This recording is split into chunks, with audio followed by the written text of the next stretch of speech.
The alarm bells rang across the crystal towers of Zephyr Prime. Dr. Veltar dropped his research tablet and rushed to the main communication center. His forearms moved quickly as he activated the emergency screens. What he saw made his heart stop. Hundreds of dark ships filled the space beyond their peaceful system. These were not the gentle exploration vessels that usually visited their worlds. These ships looked like weapons themselves. Sharp angles, dark metal, and gun ports that could be seen even from this distance. "How many?" asked Dr. Veltar. "Over 300 ships, Doctor," replied his assistant. "They match the profiles in our database. These are Korvax warships." Dr. Veltar felt sick. Every being in the galaxy knew about the Korvax. They were the nightmare that peaceful species whispered about. They came to systems, took everything valuable, and left empty worlds behind. Sometimes they took prisoners. Sometimes they did worse things. The Zephyrians had never needed to fight anyone. Their 7 species had lived together in peace for thousands of years. They grew beautiful gardens, created amazing art, and studied the stars. Their biggest arguments were about which poems were best or how to improve their farming methods. "What defenses do we have?" Dr. Veltar asked, though he already knew the answer. 12 research ships with basic shields. No weapons. The orbital platforms have construction tools and mining lasers, but nothing designed for war. Dr. Veltar looked at the screens again. The Korvax fleet was moving slowly toward their system. They had time, but not much. Maybe a few days at most. Call the council immediately. Emergency session. Within an hour, representatives from all 7 species gathered in the Great Dome. Dr. Veltar had never seen such fear on their faces. The aquatic Miradol floated in their water tanks, their tentacles shaking. The flying Aerith perched on their high branches, wings folded tight with worry. Even the wise and ancient Turok looked afraid. "Citizens," Dr. Veltar began, "we face a threat unlike any in our history. The Korvax Dominion approaches our system with a war fleet. Our intelligence suggests they plan to strip mine our worlds and enslave our populations." Gasps filled the dome. Some beings began to cry. Others prayed to their various gods. Council leader Zarhen spoke first. "What options do we have?" "Very few," Dr. Veltar admitted. "We could try to evacuate, but we have no ships large enough to move everyone. We could surrender and hope they show mercy, but the Korvax are not known for kindness, or what? We could ask for help." The dome fell silent. The Zephyrians had always solved their own problems. They were proud of their peaceful independence. "But these were not normal times. Who would help us?" asked a young Aerith. "The Galactic Federation is too far away. The trade union only cares about profit. Most other species are afraid of the Korvax too." Dr. Veltar activated a star map. "We could send a wide broadcast. Ask anyone who might be listening. Offer them our best technology in exchange for protection. What technology could we offer that would interest warriors? Our biocomputers are the most advanced in the galaxy. Our farming methods can make dead worlds bloom. Our crystal matrices can store more data than most civilizations have ever dreamed of." Council leader Zarhen looked around the dome. Fear still filled every face, but now there was a small spark of hope too. "All in favor of sending a distress signal?" Every hand, wing, tentacle, and claw rose in agreement. Dr. Veltar worked through the night with his best linguists and engineers. They crafted a message that could be understood by any species with radio technology. The signal would broadcast on every frequency they knew, hoping someone, somewhere, would hear them. The message was simple. "This is the Zephyrian collective of the Kepler 442 system. We are a peaceful alliance of 7 species. The Korvax Dominion approaches our worlds with a war fleet. We have no military forces. We have no weapons. We will all die unless someone helps us. In exchange for protection, we offer our most advanced technologies, biocomputing matrices, agricultural enhancement systems, and crystal data storage beyond anything currently known. Please, we are not warriors. We do not know how to fight. Anyone who hears this, please help us. These are our coordinates." The message included star charts, population data, and detailed information about what they could offer in trade. Dr. Veltar added one final line. "Time remaining, approximately 72 hours." As the signal began broadcasting across space at light speed, Dr. Veltar slumped in his chair. He had done everything he could think of. Now they could only wait and hope. Reports came in every few hours. The Korvax fleet was getting closer. Their ships were bigger than the Zephyrians had thought. Sensors showed massive cargo holds, probably for stolen resources. They also detected prison modules, which meant the Korvax planned to take slaves. Dr. Veltar tried not to think about what would happen to his people if no one answered their call. The Korvax had a reputation for cruelty that went beyond simple conquest. They enjoyed causing fear. On the second day, they got their first response. It came from the Merchant Guild of Proxima. Message received. Unfortunately, the Proxima Guild cannot provide military assistance. However, we would be happy to purchase any refugees you wish to evacuate. Current rates for exotic species. Dr. Veltar deleted the message without reading the rest. More responses trickled in. Some expressed sympathy but claimed they were too far away. Others offered to buy Zephyrian technology after the Korvax finished with them. A few were just messages from collectors who wanted to buy rare specimens before the species went extinct. As the third day began, Dr. Veltar started to lose hope.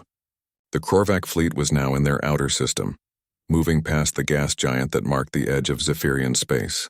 Their ships spread out in attack formation. Then something strange appeared on their long-range sensors. "Doctor," called his assistant, "I'm picking up some kind of distortion in space. Grid reference 442 Alpha." Dr. Veltar looked at the readings. Space itself seemed to be twisting in a way that made no sense. The distortion grew larger and larger. What could cause something like that? Before anyone could answer, space tore open like fabric being ripped apart. Something massive began to emerge from the hole in reality. It was a ship, but unlike anything in their databases, dark metal covered in sharp angles and weapon ports. It was easily 5 times larger than the biggest Korvax vessel. As they watched, more ships emerged from the tear in space. Smaller than the first, but still huge by Zephyrian standards. "Are those more Korvax?" someone whispered. Dr. Veltar studied the designs. These ships looked nothing like Korvax technology. Where Korvax ships were curved and organic-looking, these were all straight lines and brutal efficiency. Where Korvax ships had decorations and trophies welded to their hulls, these ships were perfectly clean and functional. "No," he said quietly. "I think someone heard our message." The communication system crackled to life. A new voice spoke using words that their translation computers had trouble processing. The language seemed to have an unusually large number of terms related to warfare and violence. "Zephyrian Collective, this is Admiral Rodriguez of the Terran Defense Force. We received your distress signal and are here to provide military assistance. Please transmit enemy force compositions and your defensive capabilities." Dr. Veltar's hands shook as he activated the transmitter. Someone had actually come to help them. The question was, who were these Terrans and why did their language have so many words for killing? Admiral Marcus Rodriguez stood in the command center of Earth's Deep Space Defense Station. The walls around him showed holographic displays of ship movements, supply lines, and threat assessments from across human space. At 52 years old, he had fought in more battles than most admirals saw in their entire careers. "Sir," called Lieutenant Commander Sarah Chen from her station, "we have confirmation on that distress signal. The translation is complete." "Show me." The main screen filled with data about the Zephyrian Collective. 7 peaceful species living in perfect harmony. No weapons, no military, no way to defend themselves against a major Korvax assault force. "What do we know about the Korvax?" Rodriguez asked. "Predatory species, sir. They've been expanding aggressively for the past 50 years. Standard tactics involve overwhelming force against defenseless targets. They prefer to take prisoners for slave labor, but they're not above complete extermination if resistance is encountered." Rodriguez studied the tactical display. The Korvax fleet was massive by galactic standards, but he had seen worse. What bothered him was not their numbers but their reputation for cruelty. Estimated time to reach the Zephyrian system? "If we use the new jump drive, sir? 18 hours. Casualties if we do nothing? Complete extermination of approximately 4 billion sentient beings, sir." Rodriguez nodded grimly. The choice was obvious, but he needed official approval for military action. "Get me the Defense Council." Emergency session. Within minutes, the holographic forms of Earth's top military and political leaders appeared around the conference table. President Williams looked tired. She had been dealing with 3 different colonial disputes and a trade war with the Centauri Republic. "Admiral, explain the situation." Rodriguez activated the display showing the Zephyrian system. "Madam President, we've intercepted a distress signal from a peaceful alliance of 7 species. They're facing complete destruction from a Korvax war fleet. They have no military capabilities whatsoever. Why is this our problem?" asked General Thompson. We're not the galaxy's police force. Because, sir, the Korvax represent a growing threat to human expansion in that sector. Intelligence suggests they've been testing our outer defense networks. This gives us an opportunity to assess their capabilities while potentially gaining valuable allies. Defense Secretary Martinez leaned forward. What are they offering in exchange for help? Advanced biocomputing technology, agricultural systems that could help terraform new worlds, and data storage crystals more advanced than anything we currently possess. The intelligence value alone would be worth the operation. President Williams studied the data. Military assessment?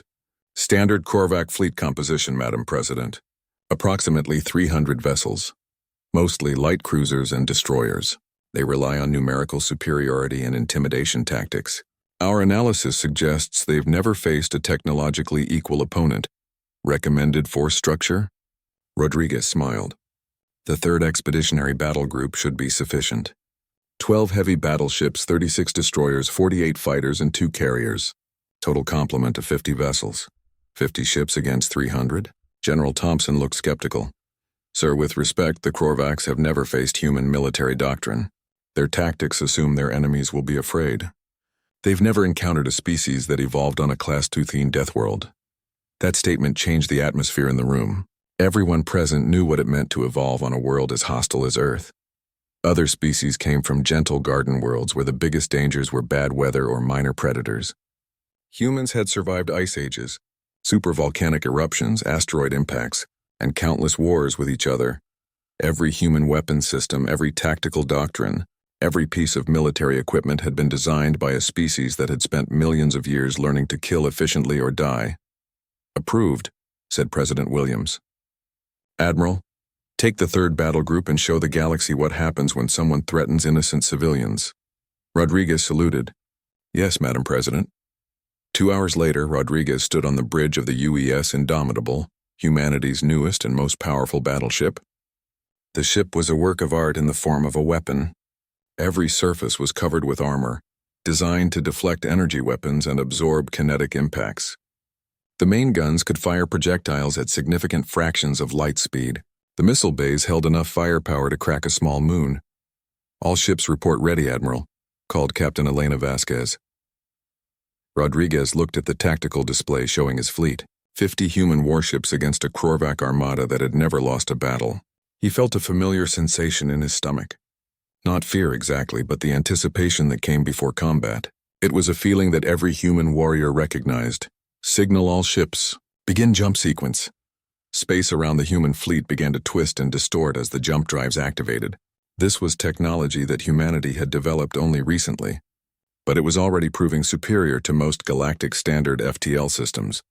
As they entered jump space, Rodriguez reviewed the intelligence reports one more time. The Korvax had built their empire by attacking species that couldn't fight back. They used fear as their primary weapon, often broadcasting recordings of their previous conquests to demoralize new targets. What they didn't understand was that humans had spent their entire evolutionary history being afraid of things and learning to fight them anyway. Fear was just another piece of tactical information. Admiral, called the communications officer. We're receiving additional transmissions from the Zephyrian system. It looks like the Korvax have started their attack run. Rodriguez felt his jaw tighten. They were racing against time now. If they arrived too late, there would be nothing left to save but empty worlds and floating debris. Engine room. Push the drives to maximum safe output. Sir, that's cutting our safety margins pretty thin. Do it anyway. The ship shuddered as more power flowed into the jump engines. Around them, the other vessels in the battle group matched their acceleration. Human engineering was built for situations like this, where other species designed their ships for comfort and efficiency. Humans built theirs to perform under the worst possible conditions. Time to arrival? 16 hours, 43 minutes, sir. Rodriguez studied the tactical displays again. The Korvax would expect their victims to beg for mercy or try to hide.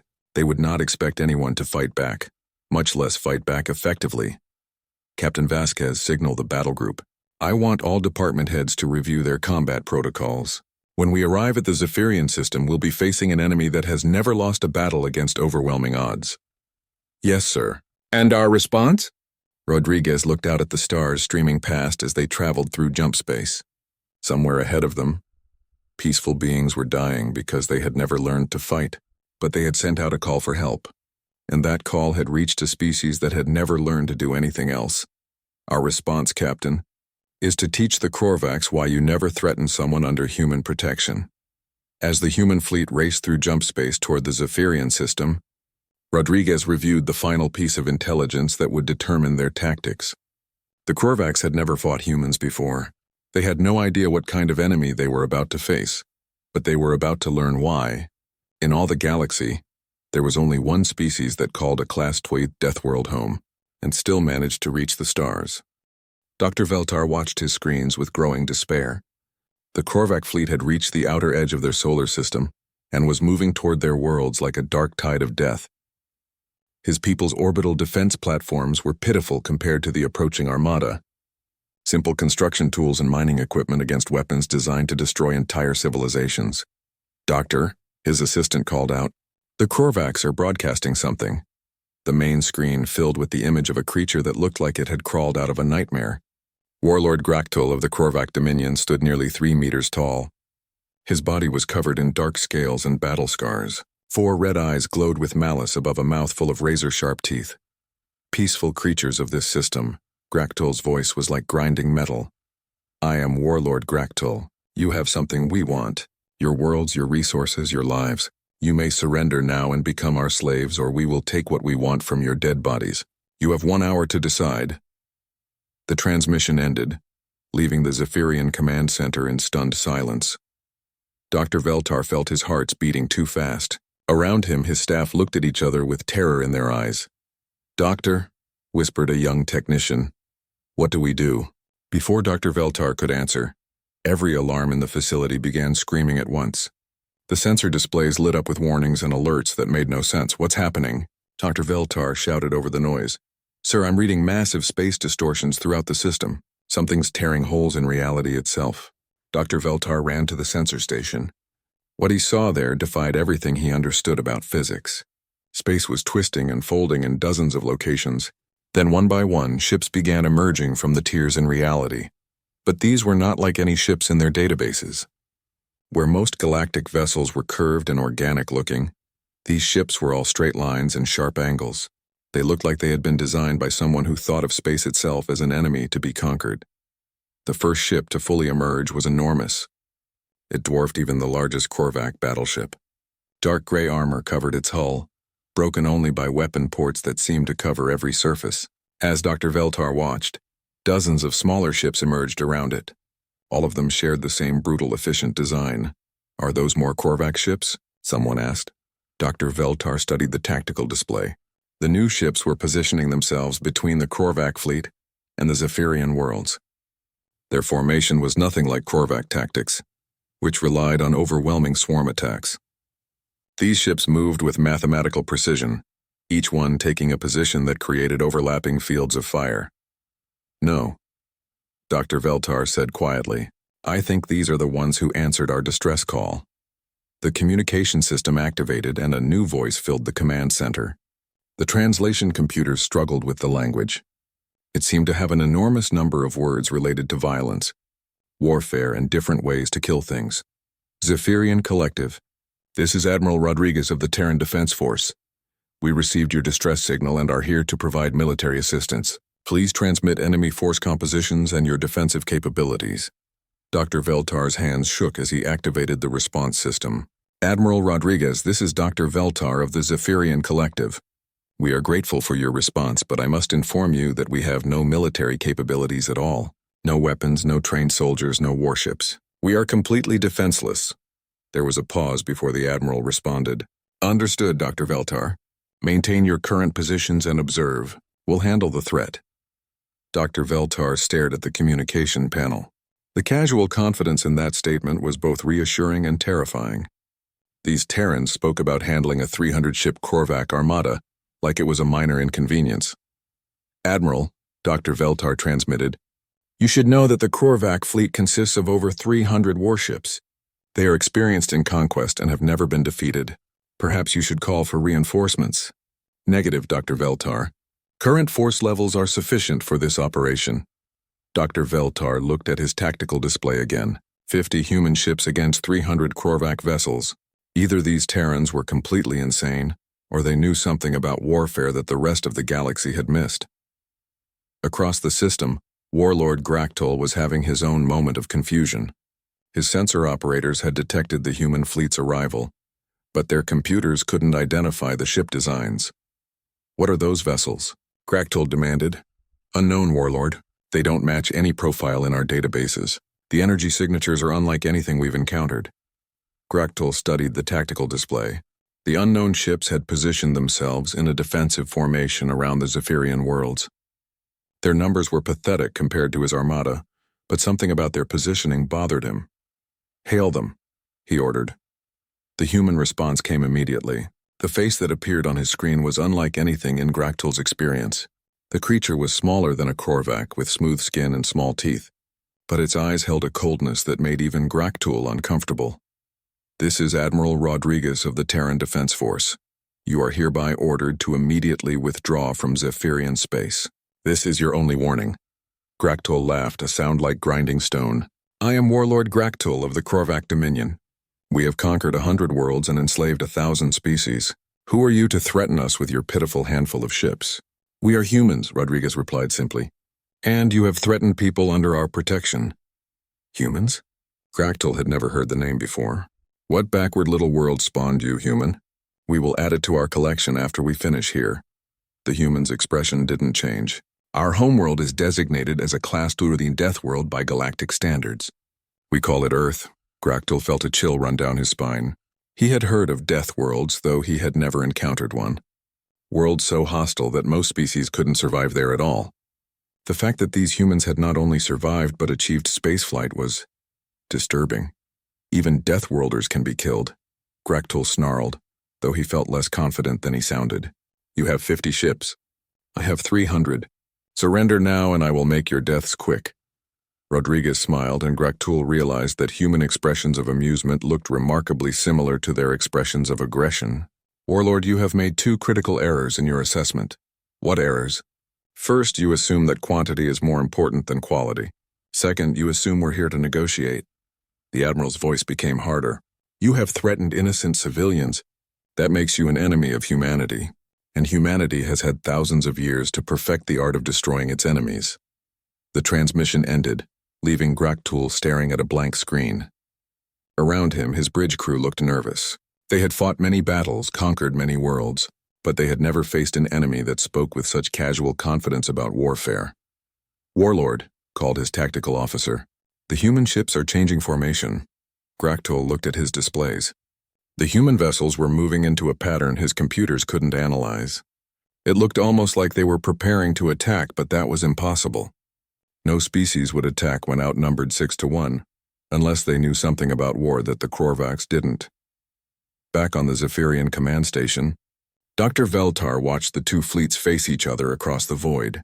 The massive Korvac armada spread out in their traditional swarm formation, designed to overwhelm and terrify. The tiny human fleet arranged itself in precise geometric patterns that somehow looked more threatening than ships 10 times their size. "Doctor," his assistant whispered, "what kind of species answers a distress call with battleships?" Dr. Veltar studied the human vessels on his screen. Everything about their design spoke of violence and efficiency. These were ships built by people who understood war not as a last resort, but as an inevitable part of existence. "I think," he said quietly, "we just made contact with the galaxy's apex predators." Warlord Graktol stood on the bridge of his flagship, the Bone Render, watching the human fleet through his tactical displays. He had conquered 47 worlds and destroyed dozens of species. No one had ever successfully resisted the Korvac Dominion. These humans would learn why. "All ships attack formation," he commanded. "We will crush these insects and then take our time with the prey worlds." 300 Korvac warships began moving toward the human fleet. Their hulls were decorated with the bones and trophies of previous victims. Speakers broadcast the recorded screams of conquered worlds, designed to break enemy morale before battle was even joined. Admiral Rodriguez watched the approaching armada from the bridge of the UES Indomitable. His tactical officers fed him constant updates on enemy positions, speeds, and weapons configurations. The Korvac formation was exactly what human intelligence had predicted, a massive swarm attack designed to overwhelm through sheer numbers. "Admiral," called Captain Vasquez, "enemy fleet is in optimal engagement range." Rodriguez studied his displays one more time. The Korvacs had fallen perfectly into the trap. Their eagerness to close distance had bunched their ships together, exactly where human weapons would be most effective. "All ships, implement Battle Plan Omega. Weapons free." The space around the human fleet suddenly blazed with light. The Terran Defense Force had spent decades perfecting weapons that could function in the hostile environment of their home system.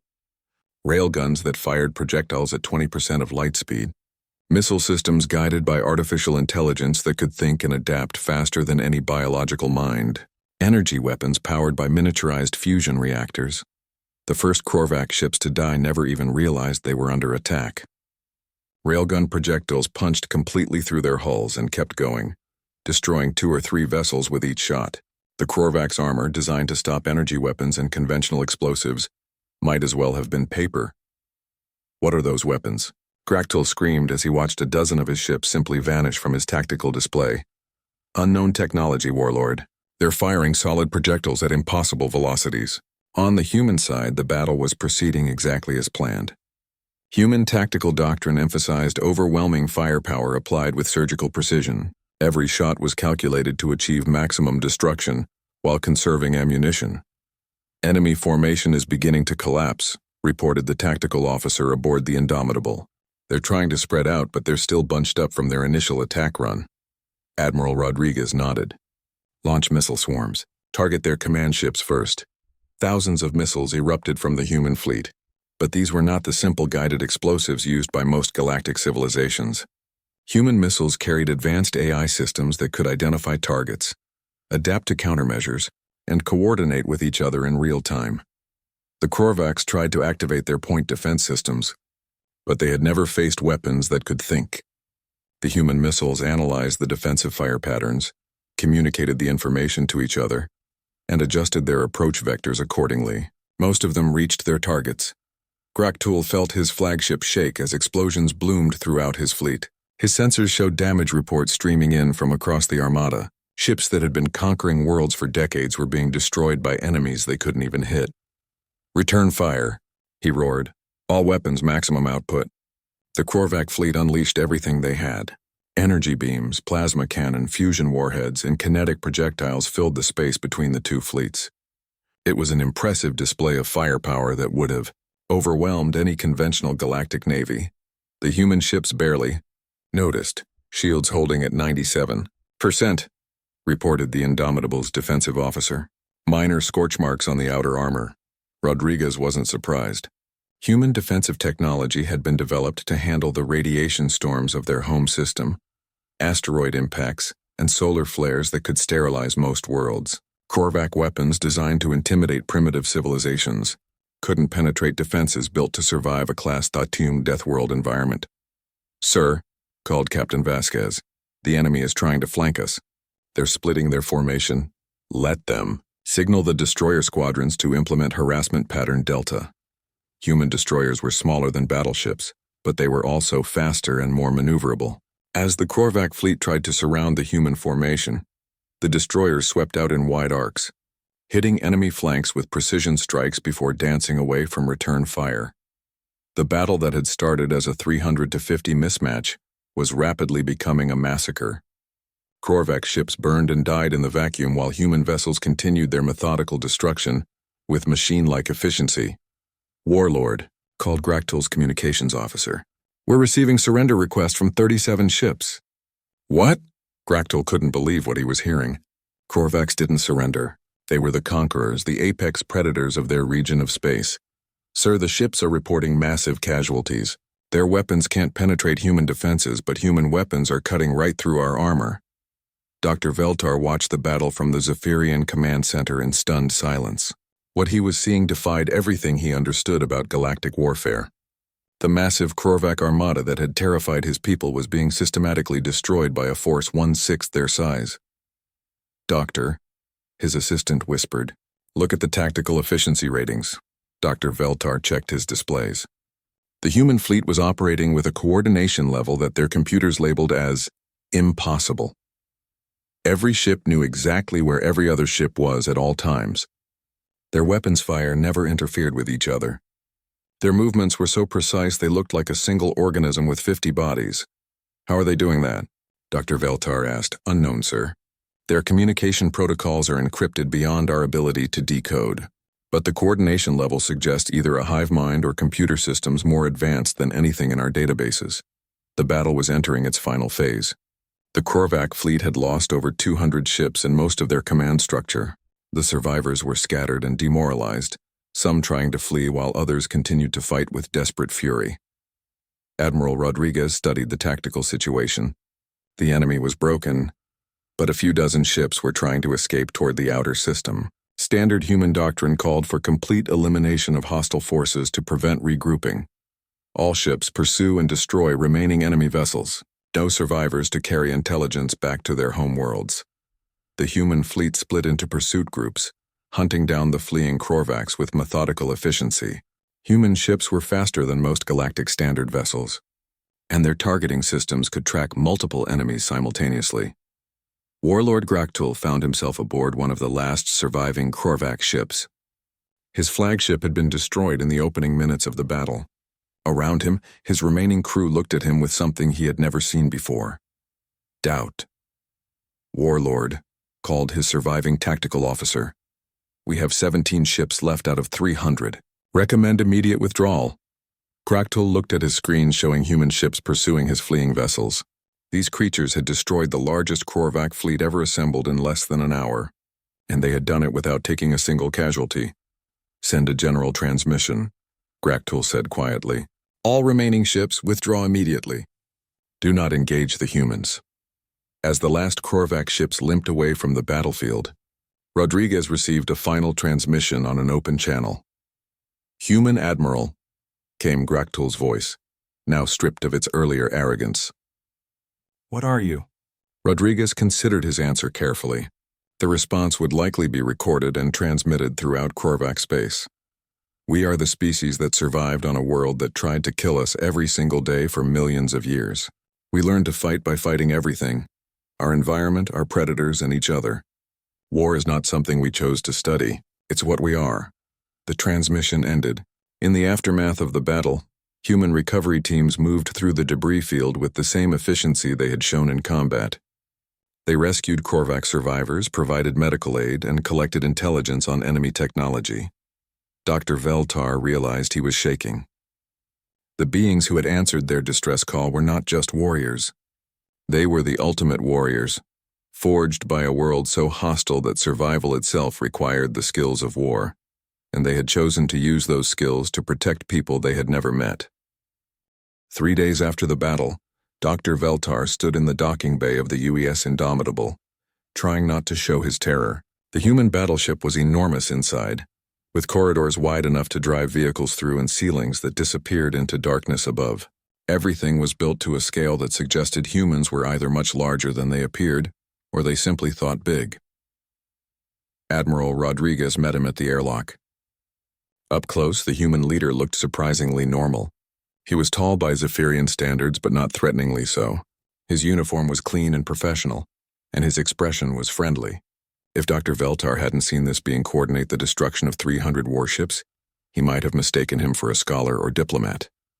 Dr. Veltar, welcome aboard. I hope the environmental settings are comfortable for you. Dr. Veltar tested the air through his breathing apparatus. Yes, thank you, Admiral. Though I must ask, how did you know our atmospheric requirements? We studied your distress signal very carefully. Understanding the beings we're protecting is part of our job. As they walked through the ship, Dr. Veltar noticed something that confused him. The human crew members they passed were all different. Different skin colors, different facial features, different body types. On Zephyr Prime, each species was fairly uniform in appearance. Admiral, forgive my curiosity, but are all these beings human? Rodriguez smiled. Yes, all human. Our species shows a lot of variety. We evolved on a world with many different environments, so we adapted to fit different conditions. They passed a group of technicians working on what looked like a weapon system. The tools they were using would have been considered heavy industrial equipment on Dr. Veltar's world. But the humans handled them like they weighed nothing. Your people seem very strong, Dr. Veltar observed. Earth's gravity is about 2.3 times what you're used to. We build dense muscle and bone structure to handle it. Most galactic standard environments feel light to us. Dr. Veltar did some quick calculations in his head. The gravity aboard this ship would crush most Zephyrians, yet the humans were treating it as normal. What kind of world produced beings who considered bone-crushing pressure to be a comfortable environment? They entered the ship's main conference room, where several other human officers were waiting. Admiral Rodriguez activated a holographic display showing the Zephyrian system. Dr. Veltar, we need to discuss the long-term security situation. The Korvac fleet we destroyed was just one battle group. Intelligence suggests they have dozens more.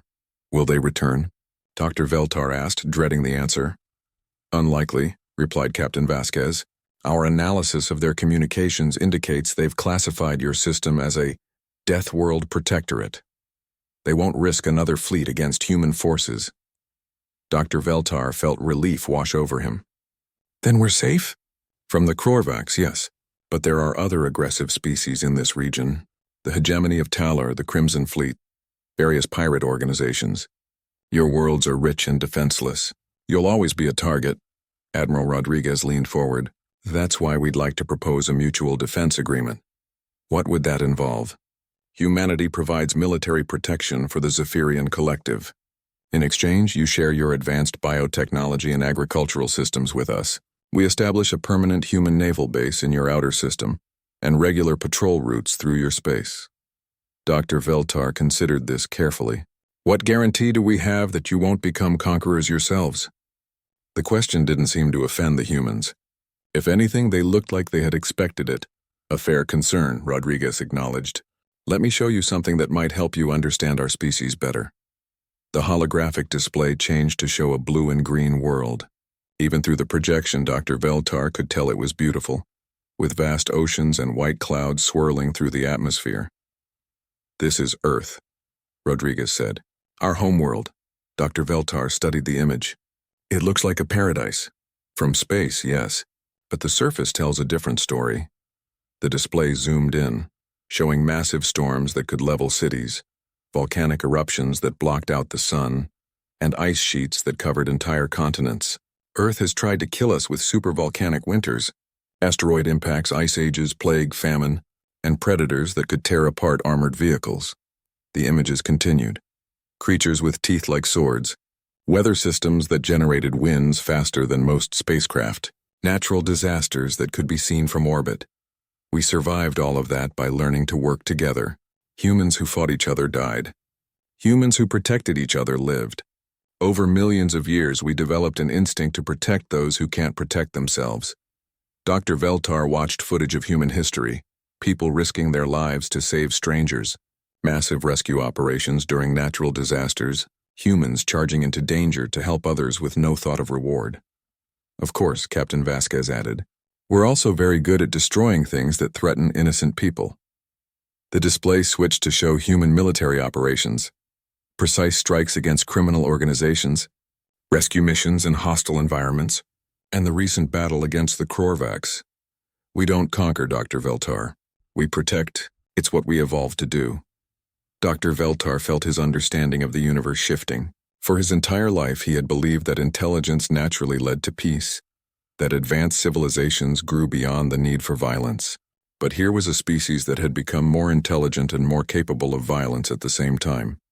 And they were using that capability to protect others. I'll need to discuss this with the Council. Dr. Veltar said, of course. Take all the time you need. As Dr. Veltar prepared to leave, he had one final question. Admiral, why did you really come here? Your worlds are far from ours. You had no obligation to help us. Rodriguez was quiet for a moment. Dr. Veltar, every species in the galaxy seems to think that intelligence means giving up the capacity for violence. But intelligence without the ability to defend it just makes you an easy target. We came because someone needed help and we were strong enough to provide it. And what do you get in return? The satisfaction of knowing that 4 billion innocent beings are still alive. Sometimes that's enough. 2 weeks later, Dr. Veltar stood before the Grand Assembly of the Zephyrian Collective. Representatives from all 7 species filled the Great Dome, waiting to hear his report on humanity. "Fellow citizens," he began, "we have made contact with a species unlike any other in the galaxy. They call themselves humans, and they come from a world so hostile that most of us would die within minutes of setting foot on it." Murmurs filled the dome. Several representatives looked frightened. "But," Dr. Veltar continued, "they have offered us something unprecedented, protection with no strings attached. They ask only for friendship and scientific exchange. They have no interest in ruling us or changing our way of life." "How can we trust them?" called out a representative from the Aerith. "Because," Dr. Veltar replied, "they have already proven themselves. They traveled across the galaxy to save people they had never met. They risked their lives in battle against overwhelming odds, and when they won, they asked for nothing except the chance to help us build a better future." The vote was unanimous. The Zephyrian Collective would join humanity in a mutual defense pact. 6 months later, the human naval base at the edge of the Zephyrian system was operational. Human patrol ships moved through local space on regular routes, their presence alone enough to deter most threats. Pirates and raiders who had once seen the region as easy pickings found themselves facing an enemy that had evolved specifically to hunt predators. Dr. Veltar often visited the base, working with human scientists to develop new agricultural techniques. The humans were as brilliant at creating life as they were at ending it. Their Deathworld origins had taught them to value every living thing. He was in the base's observation deck one evening when Admiral Rodriguez joined him. "How are your people adapting to having guardians?" the Admiral asked. Dr. Veltar looked out at the stars, knowing that somewhere out there, other peaceful species were looking up at the same sky and wondering if anyone would help them if danger came. "Better than I expected," he said, "though some still don't understand why you do this." "And what do you tell them?" Dr. Veltar smiled. "I tell them that the universe sent us exactly what we needed. Not conquerors, not rulers, but protectors. Warriors who choose to fight for others instead of themselves. And do they believe you? They're learning to. Just like the rest of the galaxy. Indeed, word of humanity's intervention had spread throughout known space. Species that had never considered the possibility of effective defense against aggression were beginning to hope. Criminal organizations were reconsidering their target lists. Aggressive empires were discovering that their traditional victims now had guardians willing to travel across the galaxy to defend them. The balance of power was shifting, and at the center of that shift was a species that had learned to be warriors not because they loved war, but because they loved peace enough to fight for it. Dr. Veltar looked up at the stars and smiled. The universe was becoming a safer place, one protected world at a time.